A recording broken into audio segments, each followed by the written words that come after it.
আমার যে কথা বলছিলাম, হযরত মূসা আলাইহিস সালাতু ওয়াস সালাম 1 তারিখে আল্লাহ পাক রব্বুল আলামিনের দিদারের জন্য তুর পাহাড়ে যাচ্ছেন।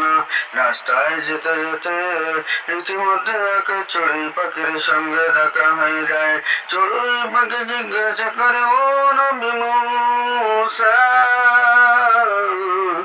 এমন সময় কোথায় যাও? হযরত মূসা আলাইহিস সালাতু ওয়াস সালাম বলেন, আমি তুর পাহাড়ে যাচ্ছি।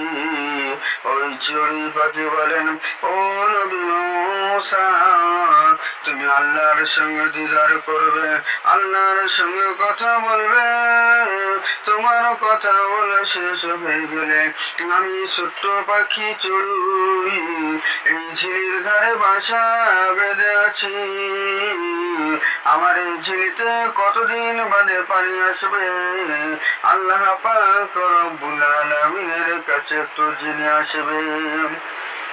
হযরত মূসা আলাইহিস সালাতু ওয়াস সালাম তিনি চলে যান। হযরত মূসা আলাইহিস সালাতু ওয়াস সালাম তুর পাহাড়ে গেলেন। আল্লাহর সঙ্গে দিদার হলো, আল্লাহর সঙ্গে কথোপকথন হলো। হযরত মূসা আলাইহিস সালাতু ওয়াস সালাম উনি চলে আসবেন, এমন সময় আল্লাহ পাক রব্বুল আলামিন বলেন, ও নবী মূসা, রাস্তায় আসতে আসতে তোমাকে কি কেউ কিছু বলেছিল নাকি? হযরত মূসা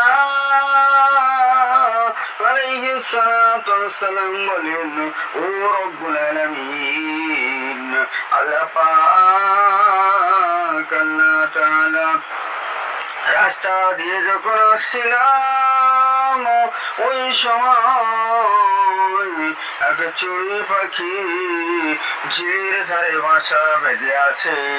ওই ঝিলিতে কতদিন বাদে পানি আসবে আপনার কাছ থেকে জানতে বলে দিয়েছে না।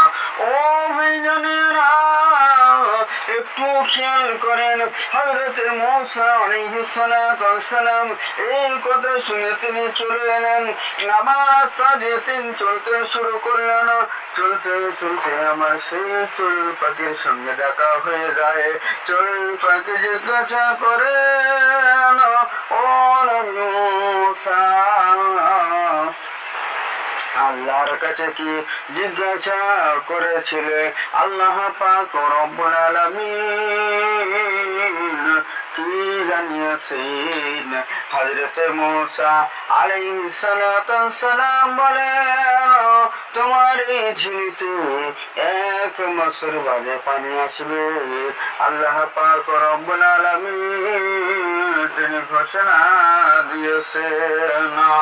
আর ওই চড়ুই পাখি এই কথা শোনা মাত্র ওই চড়ুই পাখি 1 বছর কতদিনে হয় এ সম্পর্কে তারা জানা ছিল না।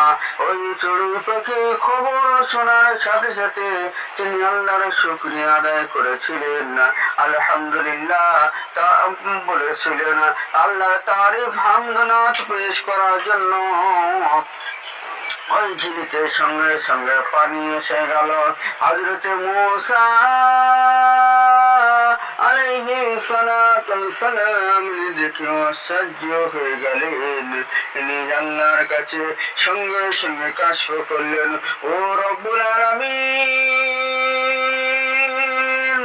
আল্লাহ পাক আল্লাহ তাআলা আপনি একটু আগে খবর দিয়ে পাঠালেন 1 বছর বাদে এই ঝিলিতে পানি আসবে, কিন্তু ইতিমধ্যে পানি চলে আসলো কিভাবে?